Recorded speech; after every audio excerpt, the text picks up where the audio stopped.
Bismillah, alhamdulillah, wa salatu salam ala Rasulullah. We continue, inshallah, to read from the Path of Worshippers, Minhaj al Abidin. And the very last thing we have read. If it is said, does God have an obligation to do good to a person? This paragraph, we said that really it reminds us of the Mu'tazilites. And we just mentioned a few things about the history of the Mu'tazila, the story of Wasil ibn Ata and Al-Hasan al-Basri. And the Mu'tazila would advocate that if God, if Allah subhanahu wa ta'ala promised a reward, then he has to fulfill that promise. If he threatened with a punishment, then he has to fulfill that punishment. Of course, the overwhelming majority, this is of the Sunnites, do not adopt this position. We continue reading. وربما يقدر للعبد الغنى والنعمة في الدنيا وإن كان الفقر أفضل، ويقدر له الاشتغال بالأزواج والأولاد وإن كان التجرد لعبادة الله تعالى أفضل، إنه بعباده خبير بصير. Many a time God ordains for his servant wealth and worldly bounties, even though poverty is better for him. Many a time he ordains for his servant to be preoccupied with his family life and children. And really, if we are going to highlight an issue, even for a second, with family life, yes, and children, yes, but literally, in Arabic, it's said al-azwaj, and this speaks about the possibility of, from an Islamic perspective, more than one wife. And though it's not fashionable really to speak about this, we need to address the issue, regardless where one stands. You might not, you might choose not to get married. We don't have celibacy, but you might choose not to get married.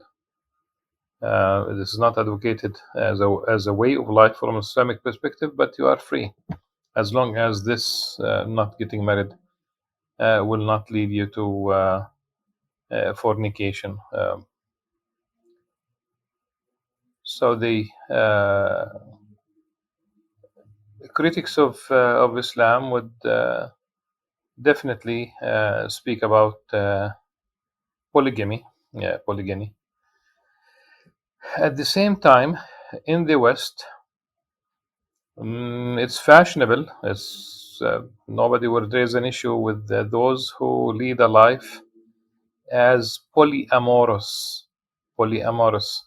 multiple partners. So that's fine, where they don't take responsibility. And if any children emerge out of these relations, ultimately is going to end up with the wife being a single mother. And lately there are statistics that speak about 70 to 80% of African Americans now are single mothers. So the children are they don't have really a father in their life, which is really very very sad. I just wanted to highlight this. It's about responsibility, and anyone who really reads the biography, the history of the Prophet ﷺ, he was monogamous throughout the life of throughout his marriage with Lady Khadija radiallahu anha, and he was much younger than her, and definitely he loved her, and after her death, he spent some time without getting married. Then he married an elderly, woman, Lady Sauda. Why would the Prophet ﷺ? He was already now about just a little bit more than 50 years old. It cannot be sexuality. When you talk about Lady Sauda, the elderly woman, almost no woman in the amongst the Sahaba would remain without a husband, and that was also a way of supporting her when they got killed, for example, in the battlefield, or her husband just passes away or whatever. But the idea of remaining without a husband was not part of their culture, of their worldview. So just simply to say that the exact translation is not only family life, it's a little bit more than that. The disintegration now of the family, that if just take one form to an extreme of marriage. If we talk about same-sex marriage, take it into an extreme, and practically the society will not reproduce itself, and this will be the death of society. Death of, just simply for 1 second. God forbids this is not going to happen, but for 1 second, imagine that everyone on earth is, partakes in this. This is the end of life on earth. But if everyone remains faithful to traditional family, a male and female, life will go on. Life will go on. And at any rate, it's a long story.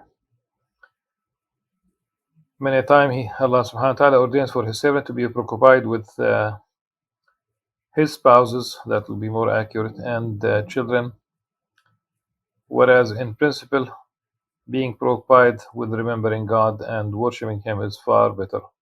Just one more thing, so that people who are listening,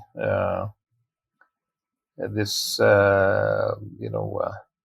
polygamy is almost non-existent. I'm just speaking about the Jerusalem, and I know it very well. Almost non-existent, very, very rare. But if there is a need, a woman with quite few children, and her husband passes away or whatever, usually she's not really on the top of the list as a candidate for marriage for a young man, let's say. Usually not. Just think about it. She should not be deprived of marriage. But again, as I said, it's very, very rare. So we talk about the principle. We are defending the principle, and it's not that we are advocating anything.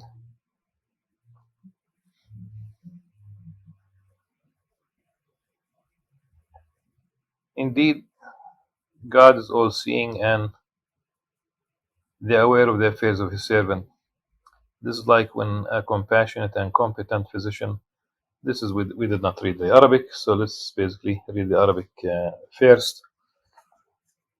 وهذا كما أن الطبيب الحاذق الناصح يختار للمريض ماء الشعير وإن كان ماء السكر أفضل وأنفس لما علم أن صلاح علته في ماء الشعير والمقصود للعبد النجاة من الهلاك لا الفضل والشرف مع الفساد والهلاك. This is like when a compassionate and competent physician prescribes barley syrup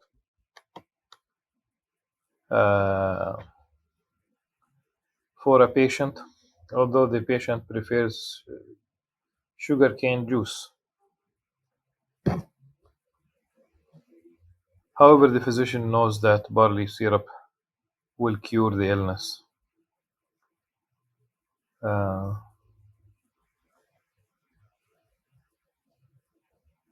His goal is to heal the patient and save him from death, not to earn his pleasure and respect at the expense of his health. Patients would rather have sweet, you know, herbal medicine rather than having a bitter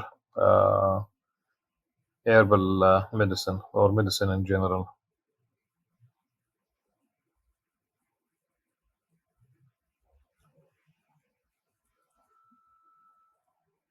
Now, a hypothetical question. فإن قيل هل يكون المفوض مختارا? If it is said, is a person who commits his affairs to God free in making a choice to do so? The answer: فاعلم أن الصحيح عند علمائنا أنه يكون مختارا ولا يقدح في تفويضه، وذلك أن المعنى فيه إذا كان له صلاح في المفضول والأفضل فهو يريد من الله تعالى أن يسبب له الأفضل، كما أن المريض يقول للطبيب اجعل دوائي ماء السكر دون ماء الشعير إذا كان لي صلاح في كليهما ليحصل لي الفضل والصلاح جميعا. وكذلك العبد إذا سأل الله تعالى أن يجعل صلاحه فيما هو الأفضل ويسبب له ذلك ليجمع له الفضل والصلاح جميعا، ولكن بشرط أنه إن اختار الله تعالى له الصلاح بغير الأفضل أن يكون راضيا بذلك.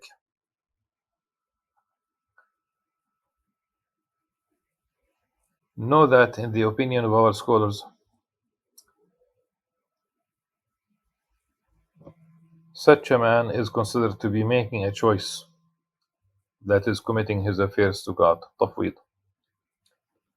To the extent considered to be making a choice to commit his affairs to God, again, to the extent that he does not degrade this act. This means that when contemplating different possibilities that are good for him, he asks God to bring whatever is better for him. As such, he acts like a patient who wants the physician to cure him quickly with sugar cane syrup instead of barley syrup, only if both are good.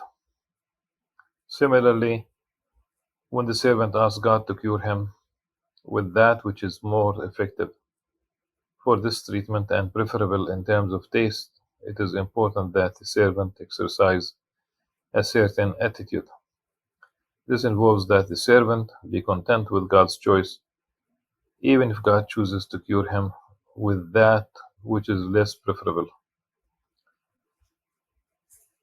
Another hypothetical question. فإن قيل فلماذا كان للعبد أن يختار الأفضل وليس له أن يختار الأصلح؟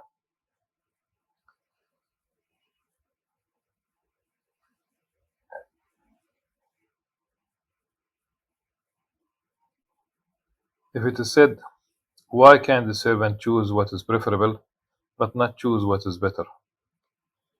فاعلم أن الفرق بينهم أن العبد يعرف الأفضل من المفضول ولا يعرف الصلاح والفساد ليورده بالحكم، ثم معنى اختياره الأفضل أن يريد من الله تعالى أن يجعل الصلاح فيما هو الأفضل ويختار له ذلك ويقدره، لا أن للعبد تحكما في شيء من ذلك. فاعلم.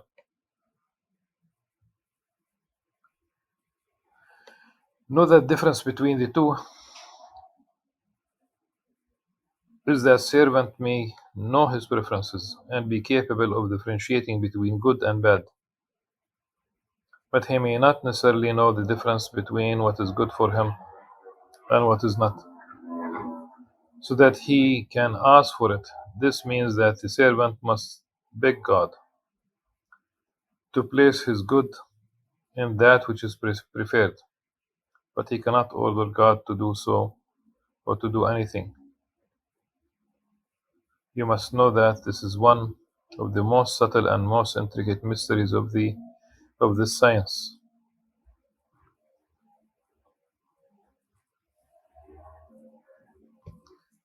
فهذه جملة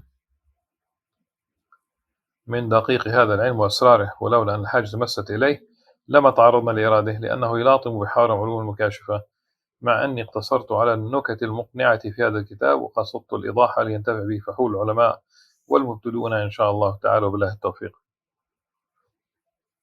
You must know that this is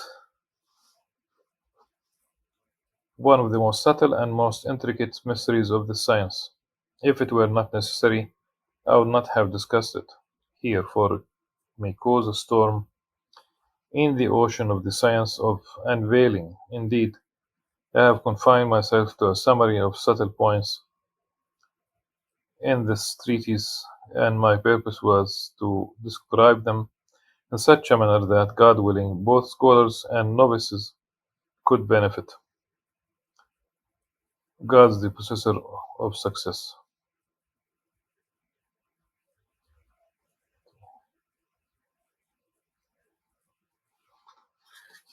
العارض الثالث the third accident.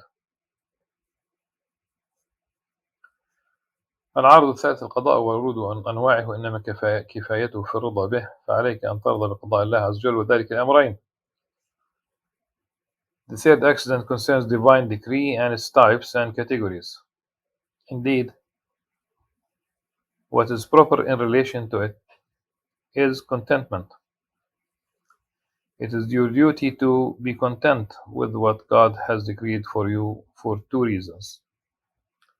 The first, التفرغ للعبادة، لأنك إذا لم ترض بقضاء الله عز وجل تكون مهموما مشغول القلب أبدا بأنه لما كان كذا ولما لا يكون كذا. فإذا اشتغل القلب بشيء من هذه الهموم كيف يتفرغ للعبادة، إذ ليس لك إلا قلب واحد وقد ملأته من الهموم وما كان وما يكون من أمر الدنيا، فأي موضع يكون فيه الذكر للعبادة وفكر الآخرة. ولقد صدق شقيق رحمه الله حيث قال إن حصلت الأمور الماضية وتدبير الآتية قد ذهبت ببركة الساعة كهذه. So the first is to become completely free from any distraction from the worship of God. If you are not content with what God decrees, you will be in constant agony and your heart will be distressed and preoccupied all the time, wondering why things are the way they are. When your heart is preoccupied with distractions,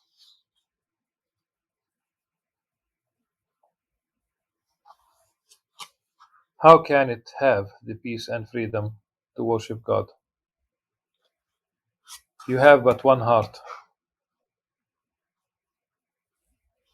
and if you fill it with concern for the affairs of the world, what place do you have? What place do you leave for it? Do you leave in it really for the remembrance of God and thinking about the hereafter? أو يلاقم was Shaqiq, meaning Shaqiq al-Balkhi. May God have mercy upon him. In his statement, indeed, you regret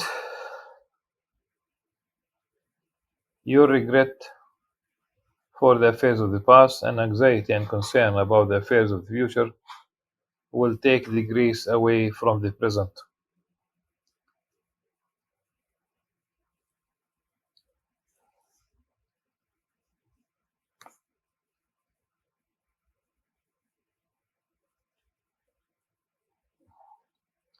The grace, the blessings really, the barakah.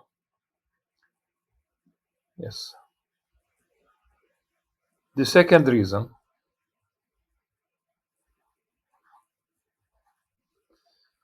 والثاني من الأمرين خطر ما في السخط من غضب الله تعالى. ولقد روينا في الأخبار أن نبيا من الأنبياء شكى بعض ما ناله من المكروه إلى الله سبحانه وتعالى، فأوحى الله تعالى إليه: تشكوني ولست بأهل ذم ولا شكوى، هكذا بدأ شأنك في علم الغيب، فلما تسخط في قضائي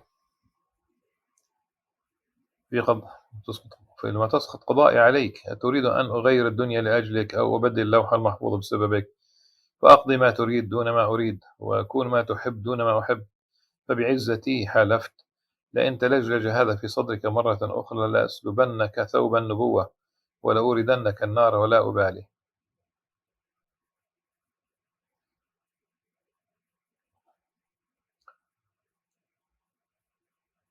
So the second reason is the danger of causing God's wrath by disliking what God decrees. we take refuge in God from such action. It is narrated that one of the prophets of God complained before God, about something that he disliked. Uh, Something that he disliked. It's basically he was ex- he was hurt. It was things that are hurtful happened. Things that are definitely that he does not like. If it's really makruh, then it is detested.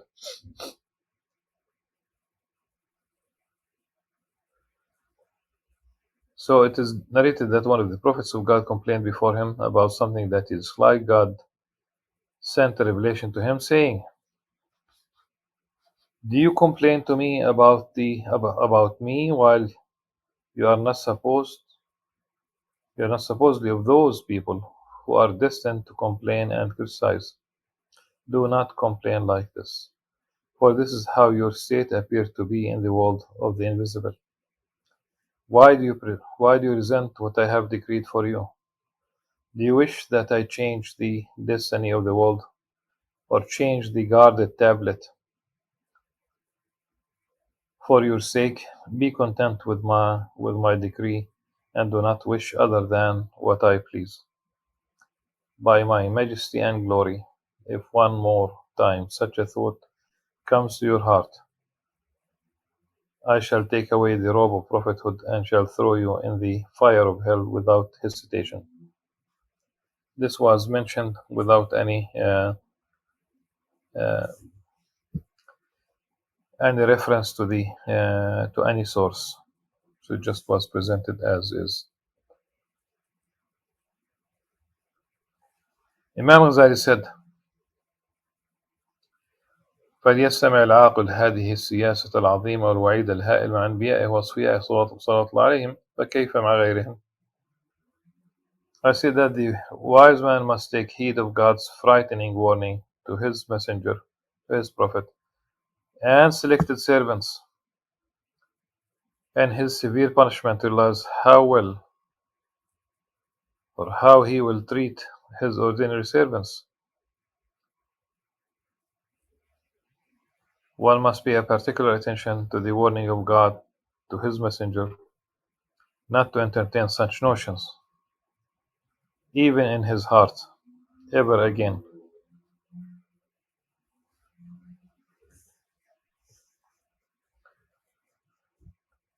ثم استمع ما يقول: أنت لجلج هذا في صدرك مرة أخرى، فهذا في حديث النفس وتردد القلب، فكيف بمن يصرخ ويستغيث ويشكو وينادي بالويل والصراخ من ربه على رؤوس الملأ ويتخذ له أعوان وأصحابه؟ وهذا لمن سخط مرة، فكيف بمن هو في السخط على الله تعالى جميع عمره؟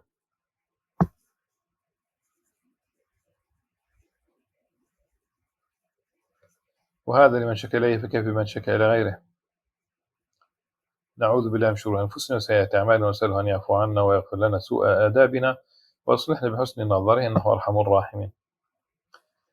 This is the story of the carnal soul and the consequence of doubt in one's heart. One can imagine what will be the punishment for the one who throughout his life vocally grumbles and complains about God's decree.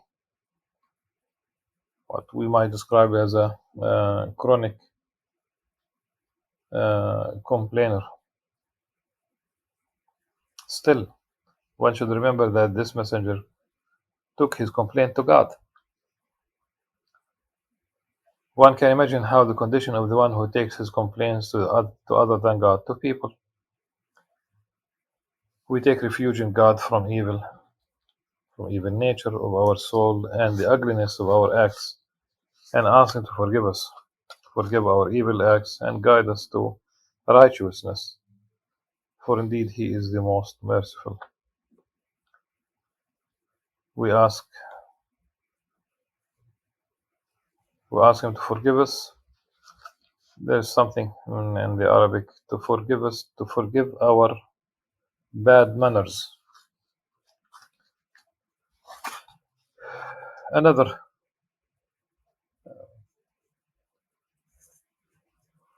hypothetical question.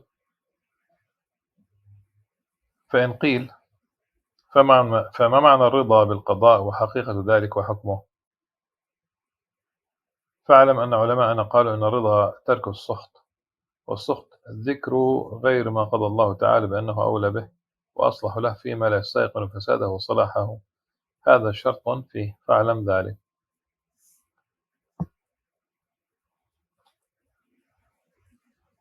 If it is said,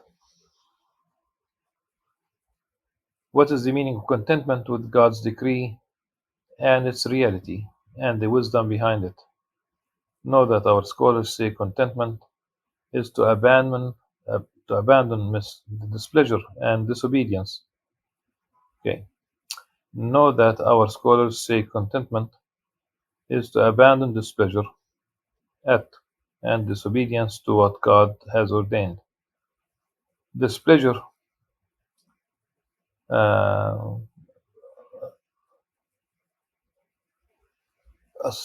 السخط really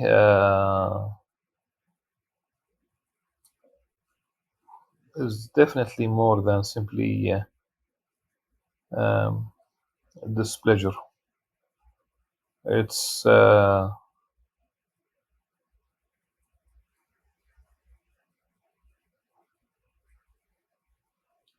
there's a certain rejection, certain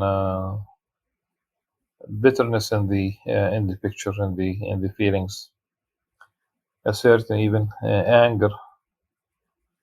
Yes.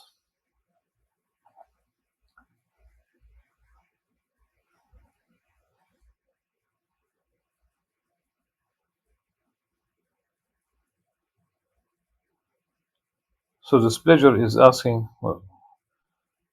God for other than what he knows is better and is the interest of the servant when he is not certain what is good or bad. Accepting what God knows best is the condition of contentment, and you must know this. Another hypothetical question.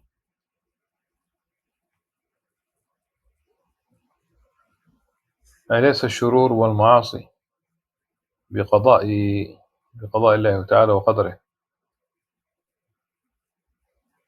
أليس الشرور والمعاصي بقضاء الله تعالى وقدره؟ فكيف يرضى العبد الشر ويلزمه ذلك؟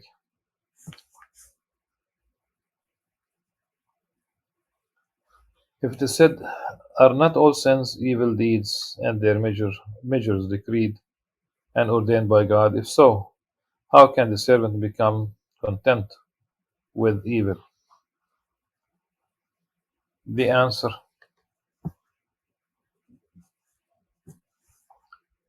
فاعلم أن رضا إنما يلزم بالقضاء، وقضاء الشر ليس بشر، فإنما الشر هو المقضي، فلا يكون رضا بالشر.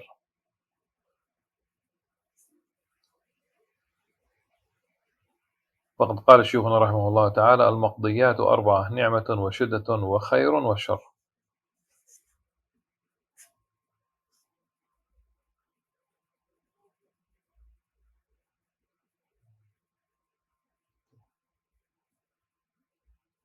Therefore, contentment is in relation to what God has decreed and not to evil.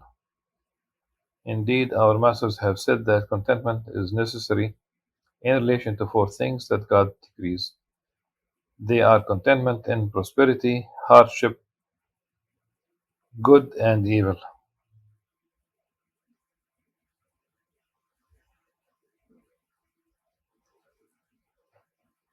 Yes.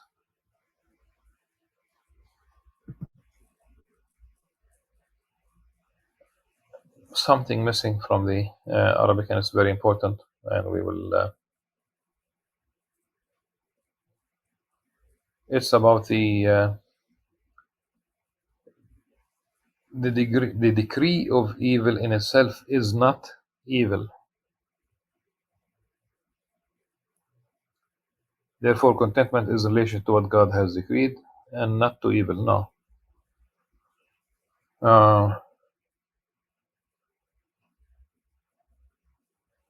Yeah.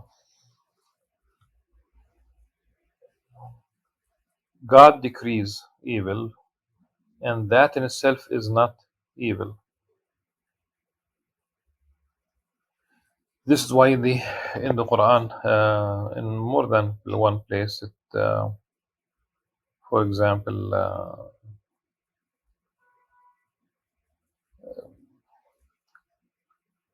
you might like something and it is not good for you.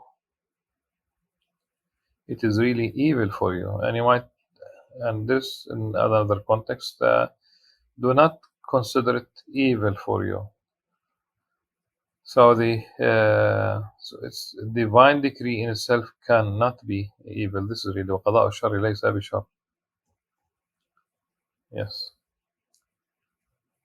And inshallah, tomorrow we'll cover all these four. The blessing, the grace, the ni'mah, the bounty, the hardship, then evil and goodness and evil. Inshallah, we will deal with all these four tomorrow بإذن الله عز وجل. سبحانك اللهم وبحمدك نشهد أن لا إله إلا أنت نستغفرك ونتوب إليك. السلام عليكم ورحمة الله.